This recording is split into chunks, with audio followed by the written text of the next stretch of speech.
We want to talk to you about a lot of things. There's the trade issue, of course, between the U.S. and Europe. There's the Brexit issue. But I want to get started here with just your broad thoughts on what's happening between China and the United States. I mean, you've been part of these high-level negotiations before. Based on your assessment, how do you think this all ends? I think the situation is very serious, and it's not difficult to predict that there will be tit for tat kind of reaction. So I'm sure that the Chinese will react to any tariffs the United States introduced. I was, by the way, recently in China. I understood, I think, the climate there. They are very frank when they say they don't want a trade war, but they don't fear it. They are preparing everything, not only in tariffs, but also non-tariff measures. And so I don't think it's good. I think it's probably the biggest risk we have today for the global economy is trade protectionism. Not only because of the direct impact on trade, but because of business confidence generally. I know that some of investments are now on hold. And of course, when investments are on hold, that is detrimental for growth and jobs. So I think the exceptionally good situation we have been enjoying globally, with simultaneous growth in the United States, very robust growth, by the way, but also Europe, no countries in recession, Europe is growing, China, some of the so-called emerging economies, Japan. We have an exceptional situation of simultaneous growth globally, but there is now a very dark cloud over this situation, in fact, the rise of protectionism and the detrimental impact that can have in investment confidence. Yeah, Mr. Barroso, many analysts do disagree with a sort of hardline confrontational approach from Donald Trump, but equally, many also agree that there are imbalances that need to be addressed. How do you think Donald Trump should be approaching this trade issue with China and its allies as well, including Europe? We understand that. I understand that. And by the way, I think the Chinese also understand that. I think the Chinese, that have been so far the big winners of globalization, understand that the United States wants some rebalancing. And so I understand some of the instincts of Mr. Trump.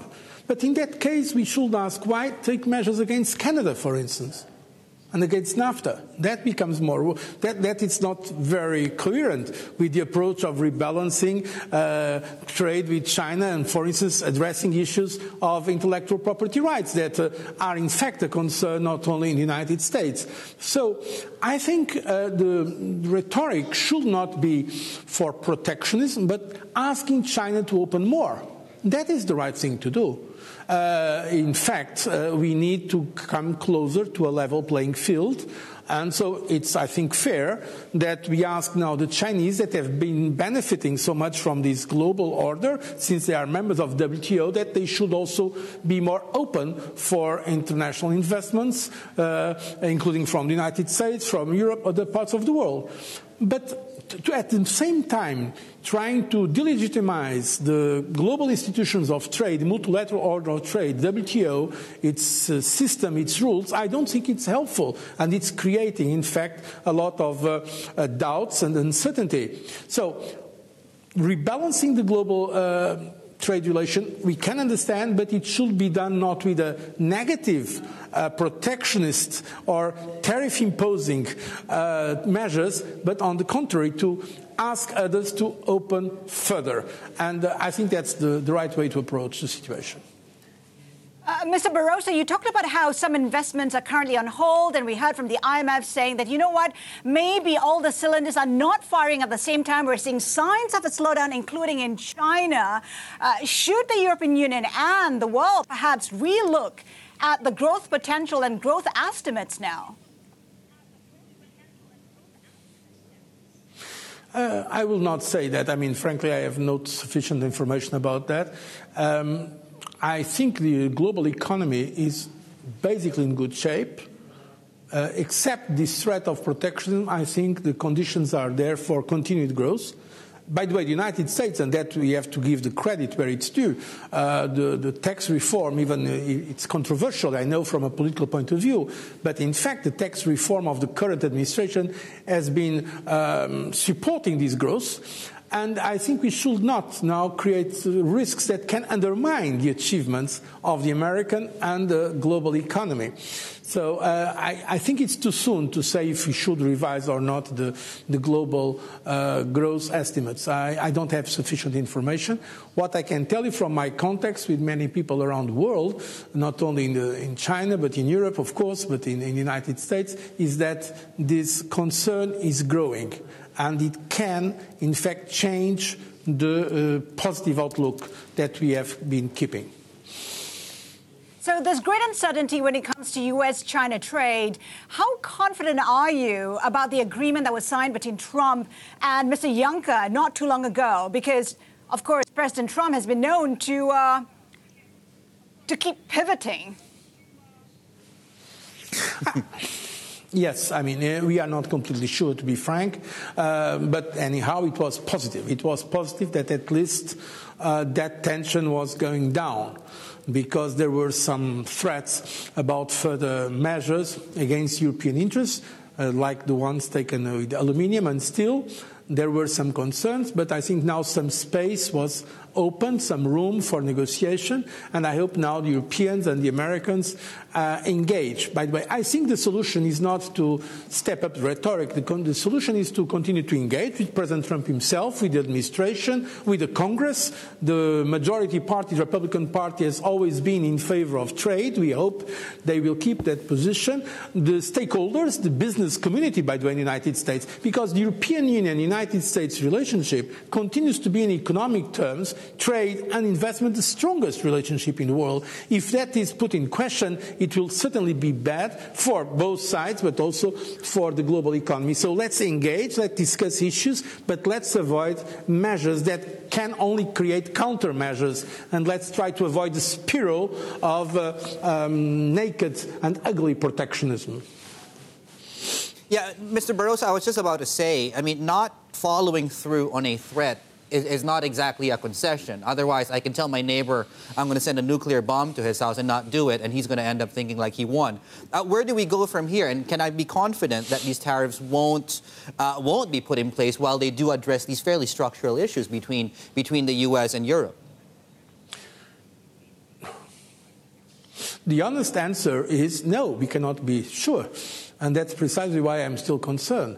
Anyhow, I think we can agree that it's better that those threats were not followed immediately by concrete measures than the opposite. So let's now use this space for negotiation to try to avoid the spiral of protectionism.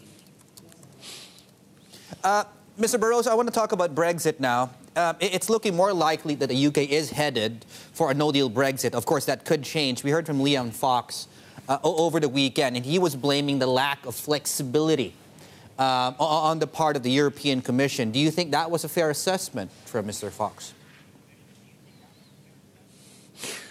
Frankly, no, I don't agree with that. I think the real problem so far has been that there is not a real majority in Britain. So there was a majority to leave the European Union in the Brexit vote, certainly. But what kind of Brexit? The honest assessment is that there is not a majority. We don't know, really, because the government has not a majority in the parliament. And there have been already some cases where the government lost the vote, the British government lost the vote, or the British government has to change its position not to lose a vote. So this has been a scenario of uncertainty. Having said that, I still believe that it's possible to have an agreement. And I think it will be wise on both sides to work now decisively for an agreement. We have to understand that the United Kingdom outside of the European Union will nevertheless remain a European country. And there will be no country more important for the European Union than the United Kingdom. As a third country, of course, but very important, not only in economic terms, trade and investment, but also in security terms, in defense matters, in political matters. So I think we should think strategically what we can do. to keep as close as possible a relationship between Europe and the European Union and the United Kingdom. Of course, the Europeans cannot give the United Kingdom the same kind of situation they had when they were in the European Union. And I think the British government understands that. It's impossible if you are no longer a member of the club, if you don't pay the fees of membership, including freedom of circulation of people, you cannot have access to all the advantages the club offers to you. But we have now to find a compromise. And I know from experience that the European Union is very good in finding compromises. The culture of compromise is very much embedded in the European Union. And until now, and I think that's positive, the Europeans have shown remarkable unity in negotiations with the United Kingdom. I think now they should come to the final moments of negotiations, focus the minds between the negotiators and work for a reasonable compromise. I still believe it is possible. Mr. Barroso, it's just 10 weeks to go. Might Brexit be a time bomb? Because even if there is a deal, it would be a messy breakup. Of course, it's negative. That's why we were against Brexit, but we have to respect, of course, the majority of the opinion in Britain that at that time voted in a referendum. I think it's detrimental for Europe. It's a very important member that leaves the European Union, but it's also negative for the United Kingdom because it's quite clear that outside of the European Union, they will have less influence in the European Union. And in this world where we have the United States, China, Europe is the other pole of, let's say, important economic and to some extent also political power. So it's detrimental for the interests of Europe and the United Kingdom. So let's now be honest about it. Let's mitigate the negative effects and let's do as much as possible to create conditions for a constructive relationship for the future. And that is the honest assessment, not to pretend it's going to be very good, because it's not going to be very good, but I believe we can mitigate the negative effects and avoid very serious consequences, at least in the economic situation. For instance, I think it will be completely absurd to introduce now tariffs or quotas between the European Union and the United Kingdom. It will not make no sense.